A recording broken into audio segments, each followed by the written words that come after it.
काल दिनांक 5 मे रोजी रात्री 9:30 वाजे सुमारास पर्वती पोलीस हद्दीमध्ये पर्वती पायथ्याजवळ एका वयोवृद्ध माणसाने एका लहान बाळावर लैंगिक अत्याचार केले आहे अशी इन्फॉर्मेशन पोलिसांना मार्शलला प्राप्त झाली।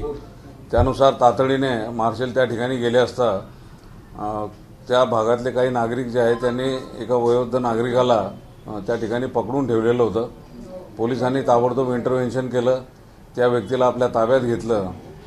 त्यानंतर असं समजलं की तो जो व्यक्ती आहे त्याने स्वतःची जी नात आहे म्हणजे त्याच्या मुलीची मुलगी वय वर्ष 9 वर्ष तिला आपल्या खोलीमध्ये बोलवलं आणि तिच्याशी अतिप्रसंग करण्याचा जो प्रयत्न केला, परंतु शेजारी एक राहणारी जी महिला आहे तिला त्या बाळाचा रडण्याचा आवाज आला आणि तिने ताबडतोब त्याच्यामध्ये हस्तक्षेप केला।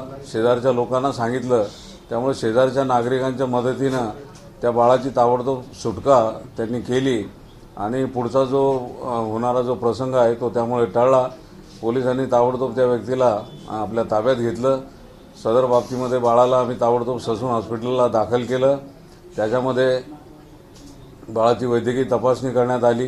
त्याच्यामध्ये पेनिट्रेटिव्ह असा काही असॉल्ट नाही आहे, तरी परंतु जे काही घडलं आहे that amounts to the case of rape, त्यामुळे आम्ही त्याच्यामध्ये गंभीर असा गुन्हा दाखल केलेला आहे। ससून हॉस्पिटलमधून फिर्याद आणून त्यानुसार बाळाच्या आईच्या फिर्यादीनुसार त्यामध्ये पोक्सो कलम 6, कलम 10, त्यानंतर BNS भारतीय न्याय संहिता याचे कलम 75 आणि 64 आणि कलम 66 यानुसार गंभीर गुन्हा रात्री या प्रकरणामध्ये दाखल करण्यात आलेला आहे।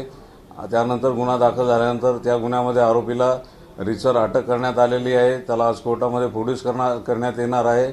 बाळाची वैद्यकीय तपासणी झाल्यानंतर त्याला डिस्चार्ज देण्यात आलेला आहे।